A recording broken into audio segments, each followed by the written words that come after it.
Gostaria de convidar você a abrir sua Bíblia no livro de Êxodo, capítulo 12. Nós vamos estar lendo um pouco esse contexto, porque hoje em dia está se distorcendo muito o verdadeiro sentido do que é Páscoa, né? As pessoas, quando falam, eu recebi esses dias de uma pessoa conhecida, Feliz Páscoa, e botou a imagem de um coelhinho.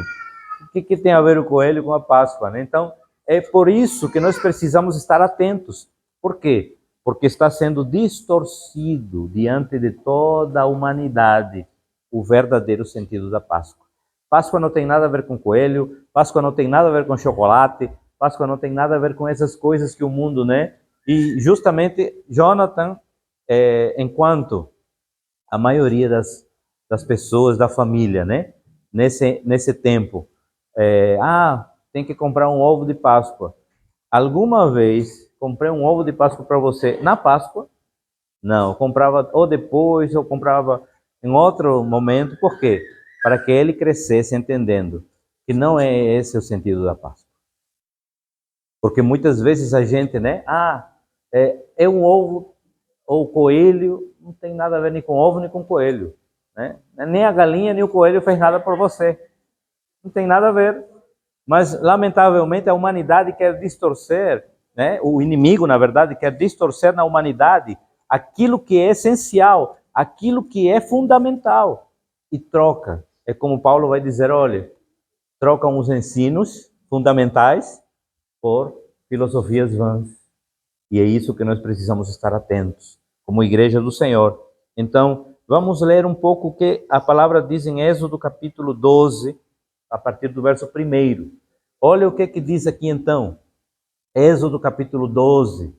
O Senhor disse a Moisés e a Arão no Egito: Este deverá ser o primeiro mês do ano para vocês. Digam a toda a comunidade de Israel que no 10º dia deste mês, todo homem deverá separar um cordeiro ou um cabrito para a sua família, um para cada casa. Se a família for pequena demais, para um animal inteiro, deve dividi-lo com seu vizinho mais próximo, conforme o número de pessoas, conforme o que cada um puder comer. O animal escolhido será macho, de um ano, sem defeito, e pode ser cordeiro ou cabrito. Guardem-no até o 14º dia do mês, quando toda a comunidade de Israel irá sacrificá-lo ao pôr do sol. Passem então um pouco do sangue nas laterais e nas vigas superiores das portas das casas, nas quais vocês comerão o animal. Naquela mesma noite, comerão a carne assada no fogo, com ervas amargas e pão sem fermento. Deixa eu fazer uma pausa aqui. Muitos dizem, não, o churrasco é brasileiro. Não, o churrasco vem da época de lá, dos judeus. Naquela mesma noite, então, comerão a carne assada no fogo, com ervas amargas e pão sem fermento. Não comam a carne crua, nem cozida em água, mas assada no fogo, cabeça, pernas e vísceras. Não deixem sobrar nada até pela manhã. Caso isso aconteça, queimem o que restar. Ao comerem, estejam prontos para sair. Cinto no lugar, sandálias nos pés e cajado na mão. Comam apressadamente. Esta é a Páscoa do Senhor. Continuamos, verso 12. Naquela mesma noite, passarei pelo Egito e matarei todos os primogênitos, tanto dos homens como dos animais, e executarei juízo sobre todos os deuses do Egito. Eu sou o Senhor. O sangue será um sinal para indicar em casas em que vocês estiverem, as casas em que vocês estiverem. Quando eu vir o sangue, passarei adiante. A praga de destruição não os atingirá quando eu ferir o Egito. Este dia será um memorial que vocês e todos os seus descendentes celebrarão como festa ao Senhor. Celebrem-no como decreto perpétuo. Verso 15. Durante 7 dias comam pão sem fermento. No primeiro dia tirem de casa o fermento, porque quem comer qualquer coisa fermentada, do primeiro ao 7º dia, será eliminado de Israel. Convoquem uma reunião santa no primeiro dia e outra no 7º. Não façam nenhum trabalho nesses dias, exceto o da preparação da comida para todos. É só o que poderão fazer. Pode continuar? Celebrem a festa dos pães sem fermentos, porque foi nesse mesmo dia que eu tirei os exércitos de vocês do Egito. Celebrem esse dia como decreto perpétuo por todas as suas gerações. No primeiro mês, comam pão sem fermento, desde o entardecer do 14º dia até o entardecer do 21º. Durante 7 dias vocês não deverão ter fermento em casa. Quem comer qualquer coisa fermentada será eliminado da comunidade de Israel, seja estrangeiro, seja natural da terra. Não comam nada fermentado, onde quer que morarem, comam apenas pão sem fermento. Então Moisés convocou todas as autoridades de Israel e lhes disse: escolham um cordeiro ou um cabrito para cada família, sacrifiquem-no para celebrar a Páscoa. Molhem um feixe de isopo no sangue que estiver na bacia e passem o sangue na viga superior e nas laterais das portas. Nenhum de vocês poderá sair de casa até o amanhecer. Quando o Senhor passar pela terra para matar os egípcios, verá o sangue na viga superior e nas laterais das portas, e passará sobre aquela porta, e não permitirá que o destruidor entre na casa de vocês para matá-los. Obedeçam a essas instruções como decreto perpétuo para vocês e para os seus descendentes. Quando entrarem na terra que o Senhor prometeu a vocês, celebrem essa cerimônia. Pode ficar até ali. Veja bem, amados, o que o povo de Israel está recebendo aqui? Está recebendo uma ordenança da parte de Deus para eles como nação. Eles estavam onde ainda? No Egito, ainda estavam escravos. Mas o que aconteceu? Moisés e Arão foram levantados por Deus para libertar o povo de Israel do Egito, porque eles estavam sob escravidão, eles estavam sob trabalhos forçados, estavam sendo subjugados. E aí o que acontece? Deus levanta Moisés, Arão, irmão dele, para que eles sejam os libertadores do povo de Israel. Só que, o que aconteceu? O próprio Deus endureceu o coração do faraó. E o que aconteceu? Então o faraó não quis deixá-lo sair.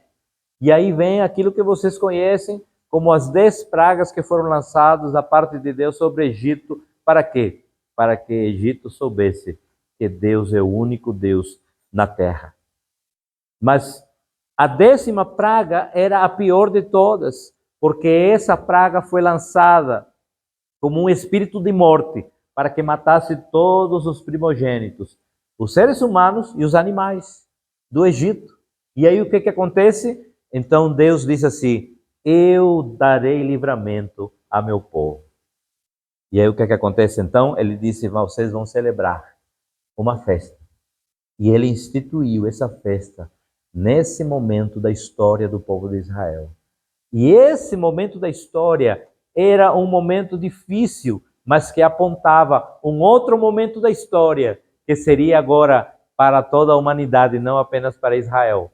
Esse momento da Páscoa apontava para o Cordeiro, que era o único que poderia salvar a humanidade do juízo final, do pecado, da morte e da destruição.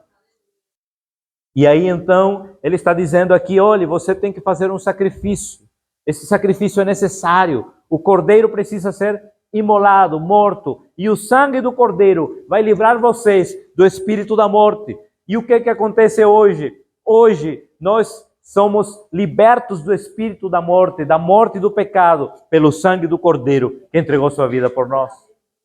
E aí então, amados, passa essa história. E ele disse, vocês precisam fazer isso de geração em geração. Por isso, no domingo que antecede o domingo de ressurreição, Jesus entra na cidade de Jerusalém e é recebido com ramos, porque muitos sabiam, esse é o Cordeiro de Deus que tira o pecado do mundo. E aí acontece que durante a semana vai passando, ele se reúne com seus discípulos, e aí, na quarta-feira, o inimigo toma o coração de Judas, para quê? Para que ele traísse Jesus por 30 moedas de prata.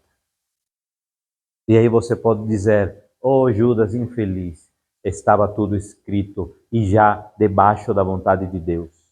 Não foi Judas, não foi Pilatos, não foi os sacerdotes, não foram os saduceus e os fariseus.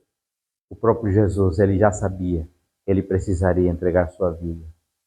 É por isso que a palavra diz que ele foi como um cordeiro mudo para o matadouro. Ele poderia ter se negado? Poderia. Ele poderia ter dito, eu não quero mais morrer por essa humanidade que não tem compaixão. Mas ele mesmo assim decidiu se entregar por nós. E esse momento, amados, é um momento que nós precisamos resgatar da história da humanidade. Por isso que eu iniciei dizendo que não se trata de coelho, não se trata de ovo, não se trata de chocolate. Se trata de uma cruz. E nós vamos ver a Páscoa, então, ela foi inaugurada na saída histórica de Israel, da longa e amarga escravidão do Egito. Um cordeiro foi imolado e o seu sangue foi passado no batente, nos umbrais das portas. Essa cerimônia, ela apontava para um sacrifício. Os umbrais da porta física, eles hoje, você não precisa mais sacrificar um cordeiro para passar o sangue no umbral da sua porta, porque Cristo, ele derramou seu sangue por nós, e o seu sangue, ele está aspergido sobre nossas vidas. E quando passa o anjo da morte e olha assim, ele disse, não posso tocar Diego, porque ele é ungido de Deus. Não posso tocar Júnior, porque ele é ungido de Deus.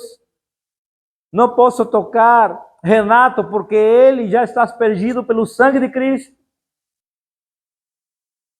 Olha como é precioso isso. Uma cerimônia, um rito que aponta uma realidade eterna. Hoje você e eu estamos aspergidos pelo sangue de Cristo. E esse sangue nos purifica de todo pecado. Quando vem o inimigo para querer atormentar a nossa vida, ele olha e diz, não posso, porque ele ou ela está com o sangue de Cristo. E ele ainda vai tentar com mentiras, mas tenha a convicção de uma coisa, você e eu que estamos lavados pelo sangue de Cristo, a palavra do Senhor diz que ele tem uma cobertura, né, muito mais poderosa do que o escudo do Capitão América. Muito mais forte do que qualquer coisa nesse mundo que você acha que vai proteger você. Não, espiritualmente, você e eu estamos cobertos por esse sangue, e esse sangue é poderoso. Esse sangue é tremendo. A Páscoa judaica, então, apontava para Jesus, o Cordeiro de Deus que tira o pecado do mundo. Jesus é o nosso Cordeiro Pascal. No cenáculo, ele inaugurou o sacramento da ceia e firmou a nova aliança no seu sangue.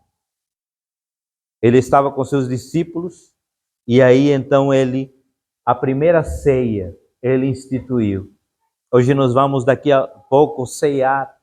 E essa ceia, ela é um memorial.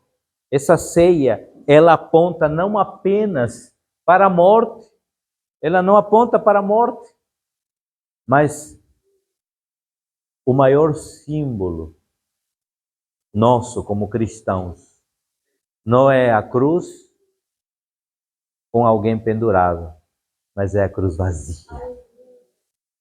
A cruz vazia, ela me disse que é uma cruz de sofrimento, sim. É uma cruz que carrega maldições e pecados, sim. Mas Jesus, ele assumiu esse lugar, no seu e no meu lugar. Ele se posicionou dizendo assim: eu me posiciono em favor de Victor. Eu me posiciono em favor de Michele. Eu me posiciono em favor de Carlos. Eu me posiciono em favor de Ricardo. Eu me posiciono no lugar de Adam. Eu me posiciono no lugar de Eduardo. Eu me posiciono no lugar de Esteban. Para quê? Para que você hoje possa dizer: Senhor, realmente não há mais nenhuma condenação para aqueles que estão em Cristo Jesus. Esse é o verdadeiro sentido da Páscoa. Esse é o verdadeiro sentido desse memorial que estamos participando hoje, que se chama Ceia do Senhor. Não é sangue, é um sumo de uva, mas representa o sangue de Cristo. Não é o corpo de Cristo, é o pão, mas representa o corpo de Cristo. E eu quero, depois de ter feito essa introdução, que nós falemos nesta manhã sobre as 3 verdades sublimes apresentadas com a mensagem da Páscoa. Há 3 verdades sublimes com essa mensagem. E a primeira é, abra sua Bíblia em 1 Coríntios capítulo 15, verso 3. 1 Coríntios capítulo 15, verso 3.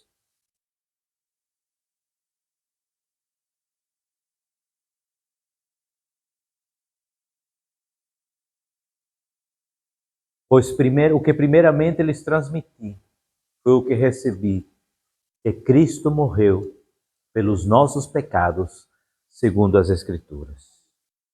A primeira verdade que a mensagem da Páscoa traz para nós é a morte de Cristo. E a morte de Cristo, amados, não foi um acidente. Ele não morreu porque sucumbiu ao poder romano, ao Império Romano. Ele não morreu porque Judas teve ganância no coração. Ele não morreu pela decisão de Pôncio Pilatos. Ele não morreu porque tinha que morrer nessas circunstâncias. Ele morreu porque ele se entregou por amor a você e a mim. Então Cristo não morreu como um mártir, mas ele morreu como um redentor, o único redentor da humanidade. Ele morreu como redentor. Ele morreu pelos nossos pecados. Deus lançou a iniquidade de todos nós e ele carregou no seu corpo, sobre o madeiro, os nossos pecados. Ele bebeu sozinho o cálice amargo da ira de Deus. Esse cálice amargo da ira de Deus estava preparado para você e para mim. Mas ele decidiu beber sozinho esse cálice, por amor a você e por amor a mim, por amor à humanidade. Ele então sofreu o golpe da lei em nosso lugar e satisfez completamente as demandas da justiça divina, quando suportou em nosso lugar a condenação que os nossos pecados merecem. Anualmente, o povo de Israel precisava fazer esse sacrifício que foi instaurado ainda no Egito. O Senhor ordenou a Moisés: vocês vão fazer anualmente essa festa. Passem de geração a geração. E assim era feito. Mas chegou um tempo, amados, que Deus ele disse: hoje esse sacrifício que apenas liberta você por um ano, anualmente, hoje se tornará um sacrifício que vai libertar você para todo sempre. E esse sacrifício é Jesus Cristo, o Senhor. Esse Senhor. A morte de Cristo foi substitutiva. Substitutiva por quê? Porque ele tomou o nosso lugar. Substitutiva porque a morte era minha, a morte era sua. Mas ele decidiu, por amor, tomar esse lugar. Porque ele ama você, porque ele nos ama. E ele olha para nós com compaixão, com graça. E quando olha para nós, diz: não vou deixar que a Aline sucumba ao poder do pecado. Eu tomarei o lugar de Aline. Eu não vou deixar que Joyce tome esse lugar. Eu vou tomar o lugar de Joyce. Eu vou tomar o lugar de Sara. Ele não quer que nós sucumbamos ao poder das trevas. É por isso que no seu infinito amor, Deus enviou seu Filho unigênito para que todo aquele que nele crê não pereça, mas tenha vida eterna. Mas tenha vida eterna. Ele morreu como nosso fiador e representante. Ele morreu a nossa morte para nos dar vida e vida eterna. Era como se nós tivéssemos nas nossas mãos, já quando nascemos, um escrito de dívida. Uma dívida impagável. Uma dívida que nem todos os tesouros desta terra poderiam pagar. Sabe o que ele fez? Ele pegou essa dívida e na cruz do Calvário ele a rasgou. E disse assim: meu filho, minha filha, você não deve mais nada. Eu paguei tudo. E é por isso que Michele aqui falou com o Júnior quando estavam cantando. Nós não podemos ser ricos materialmente, mas as riquezas na glória de Deus, elas ninguém pode tomar. Ninguém pode tomar, porque nós somos herdeiros de Deus. E essa herança não se trata de uma herança física, material, que o tempo e a traça vão corroer. Não. É uma herança espiritual que perdurará para sempre. E glória a Deus por isso. Primeira verdade, então, Cristo morreu pelos nossos pecados. A segunda verdade que a Páscoa aponta, então, que a mensagem da Páscoa aponta, é que Cristo ressuscitou para nossa justificação. Romanos capítulo 4, verso 25. Romanos capítulo 4, verso 25, vai dizer assim: ele foi entregue à morte por nossos pecados e ressuscitado para nossa justificação. Se a morte de Cristo não foi um acidente, sua ressurreição não foi surpresa. Não foi uma surpresa. A morte não pôde detê-lo. Ao contrário, ele entrou nas entranhas da morte e arrancou o aguilhão da morte. Matou a morte ao ressurgir vitoriosamente, inaugurando a imortalidade. É importante que você e eu entendamos isso. Jesus, ele foi morto, mas ele ao terceiro dia ressuscitou. E muitos se perguntam, o que aconteceu nesse tempo? Ele estava lá para poder tomar em suas mãos as mãos da morte. As chaves da morte, perdão. E ninguém poderia detê-lo, porque ele é todo-poderoso. E no terceiro dia, Deus então envia o Espírito para que dessas profundezas da morte pudesse pegar Jesus. E Jesus, ele se levanta triunfantemente ao terceiro dia. E ao terceiro dia, então, ele ressuscita. Por isso que nós dizemos que a ressurreição de Cristo em relação ao passado foi um fato incontroverso. Em relação ao presente, é um artigo de fé. E em relação ao futuro, será uma esperança bendita. É isso que nós precisamos entender. Cristo ressuscitou como primícias de todos os que dormem. Por quê? Porque os que estamos em Cristo, quando passamos a morrer desse corpo, por exemplo, meu pai já está com o Senhor, talvez algum familiar de vocês já partiu com o Senhor, o que vai acontecer? Aqueles que dormiram em Cristo, eles ressuscitarão primeiro com Ele. E aí vai vir a questão da humanidade. Quem está em Cristo? E por que não estar em Cristo? Depois vamos ver isso rapidamente, mas eu quero dizer que Cristo ressuscitou como as primícias de todos os que dormem, porque Ele ressurgiu dos mortos.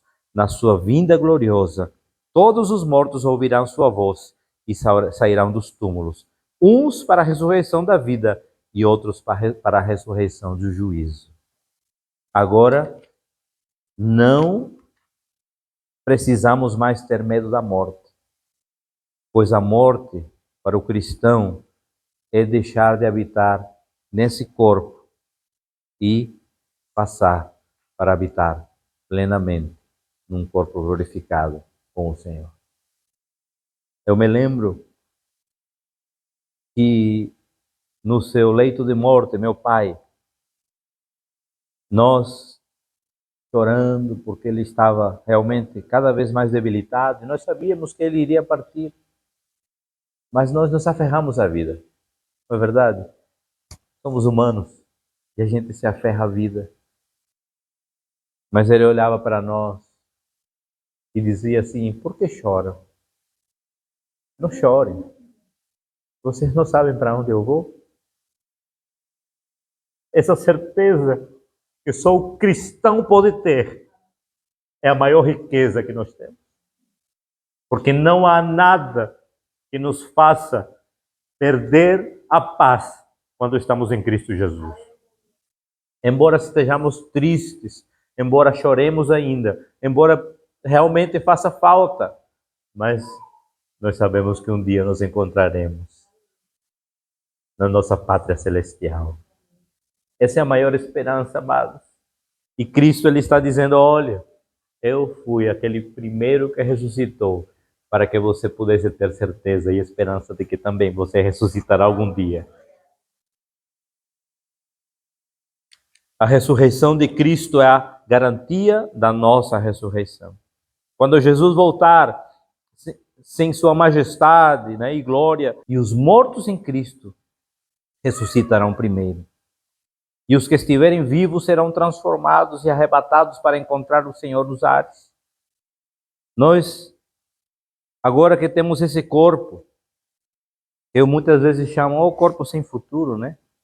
Porque nos chama ao pecado, porque nos leva à maldade. Quando Cristo voltar, nós vamos agora ser glorificados. Não será mais esse corpo que envelhece, não será mais esse corpo que te leva ao pecado, mas será um corpo glorificado e que você vai poder estar contemplando na sua plenitude ao Senhor.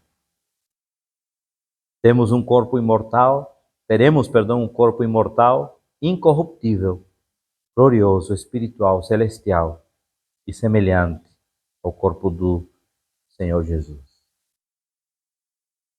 Então, a segunda lição, o segundo fato que a Páscoa, né, nos ensina, a mensagem da Páscoa nos ensina é que Cristo ressuscitou. Mas a terceira, 1 Tessalonicenses, capítulo 4, 1 Tessalonicenses, capítulo 4, versos 15 a 17, diz uma verdade tremenda e diz assim: dizemos a vocês pela palavra do Senhor, que nós, os que estivermos vivos, os que ficarmos até a vinda do Senhor, certamente não precederemos os que dormem.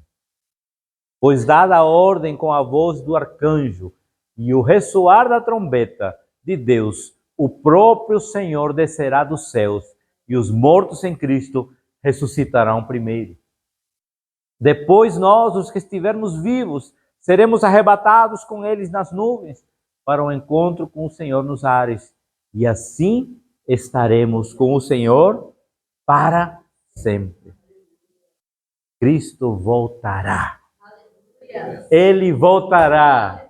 Ele não apenas morreu, ele não apenas ressuscitou, mas ele voltará. E é essa a mensagem da ceia do Senhor. A mensagem da ceia do Senhor, ela aponta para a morte, para a ressurreição, mas para a volta também. Glória a Deus. A volta de Jesus é o ápice da esperança cristã. É o pináculo, o ponto mais alto das doutrinas bíblicas e apoteose da história da humanidade. Ele virá para consumar a história, para julgar as nações e estabelecer o seu reino de glória. Ele virá para colocar todos os seus inimigos debaixo dos seus pés e reinar com ele, com a igreja pelos séculos, sem fim. É importante que você e eu entendamos essa verdade. Essa verdade, ela precisa estar presente no nosso coração, principalmente hoje que a humanidade vive como se o mundo fosse prosseguir naturalmente. Não, o Senhor Jesus, Ele voltará. E Ele não mais voltará como Salvador. Agora Ele voltará como juiz. E como está o nosso coração? Como está o nosso coração? Muitas vezes a gente acha, não, porque Deus é misericordioso, Deus é paciente, é longânimo. E é, sim, mas Ele também é fogo consumidor. Mas Ele também é justiça. Ele é o justo juiz. E você e eu precisamos entender, há um tempo em que esse justo juiz se manifestará para julgar. E esse será o tempo da volta de Cristo. Ele virá para consumar a história, para julgar as nações. Ele virá pessoalmente, visivelmente, audivelmente, repentinamente, inesperadamente, inescapavelmente e vitoriosamente, para levar a sua noiva para a casa do Pai, onde não haverá mais lágrimas, nem pranto, nem dor. Não haverá mais enfermidades. Não haverá mais nada que queira pegar você aqui nessa terra. Porque você por fim estará na sua mansão celestial. Quando eu falo mansão celestial, talvez você abra o olho e diga, eita, vou ter uma mansão no céu? Não sei. Pode ser uma figura de linguagem. Mas mansão significa um lugar de abundância. E a única coisa que eu posso te garantir é que no céu haverá vida em abundância. Estaremos vitoriosos com o Senhor. E aí então será a nossa nova Jerusalém, o paraíso, o nosso novo lar, o céu, a nossa pátria.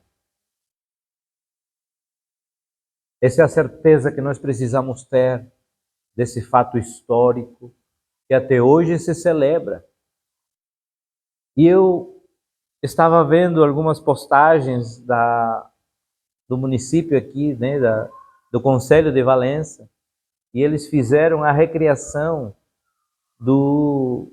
da morte de Cristo. E eu fico olhando, digo, maravilhado, porque muitas vezes o mundo, ele olha e enxerga historicamente esse fato. E nós como igreja muitas vezes esquecemos disso. E nos envolvemos tanto com o coelho, com o ovo e com o chocolate, que esquecemos os fatos verídicos da história da humanidade e da história de Cristo. E eu sempre digo uma coisa, a humanidade, ela já tem um conhecimento. E qual vai ser o juízo? Abra sua Bíblia em João capítulo 3. E com isso nós vamos encerrar. João capítulo 3, verso 16 em diante. É o texto áureo da mensagem e diz assim, porque Deus amou tanto o mundo que deu seu Filho unigênito para que todo aquele que nele crer não pereça, mas tenha vida eterna. Pois Deus enviou seu Filho ao mundo não para condenar o mundo, mas para que este fosse salvo por meio dele. Verso 18.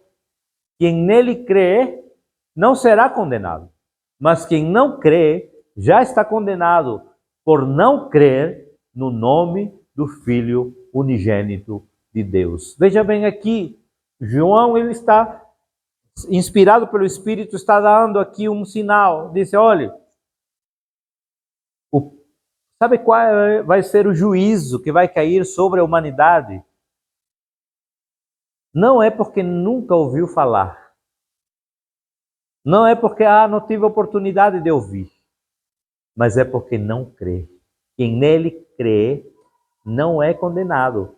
Mas quem não crê já está condenado.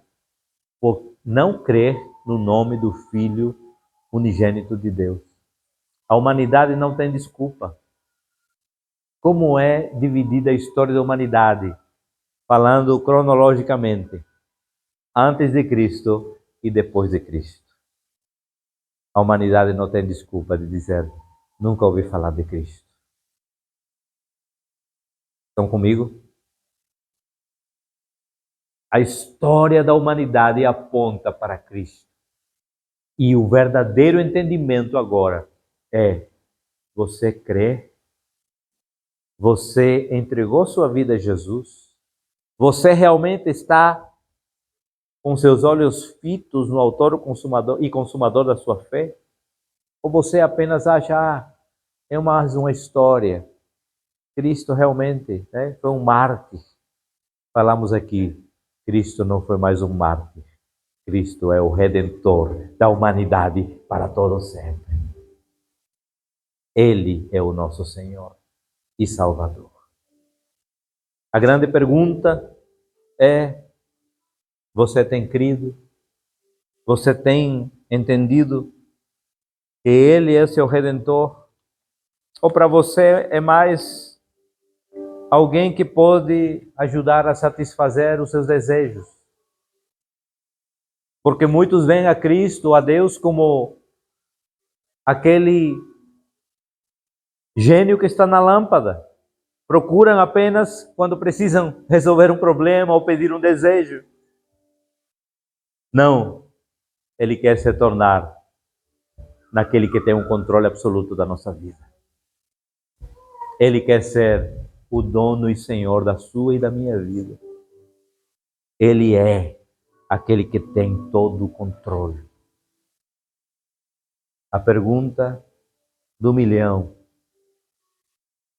você aceita essa autoridade sobre a sua vida? Eu creio que todos aqui sim.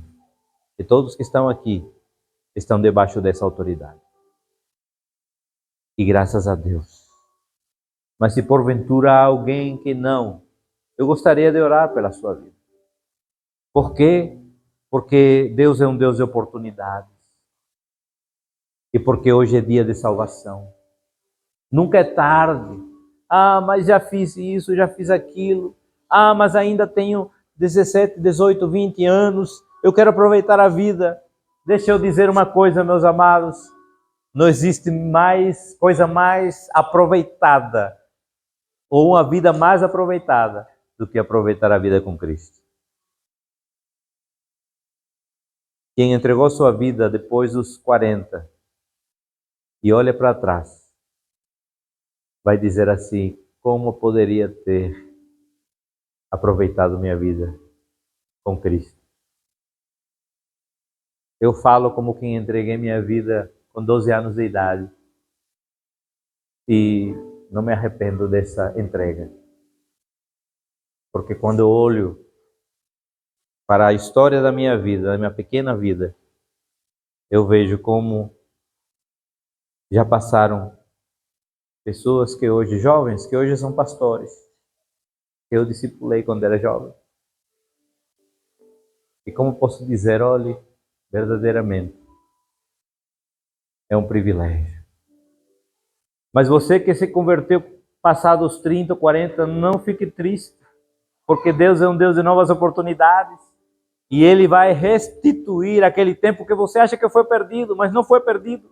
Porque Deus, no seu infinito, na sua infinita soberania, Ele sabia o tempo certo de quando se abririam os seus olhos espirituais.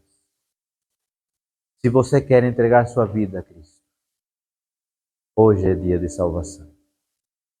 Hoje é dia de restauração. Hoje é dia de libertação. O Cordeiro já foi morto. O sangue está disponível. Você decide. Quer passar o seu sangue, o sangue de Cristo na sua vida? Hoje esse sangue está disponível. Hoje esse sangue já está disponível. Enquanto louvamos ao Senhor, se você quer entregar sua vida a Jesus, fique em pé no seu lugar, que nós vamos orar, nós vamos declarar sobre sua vida essa libertação, essa salvação, esse sacrifício.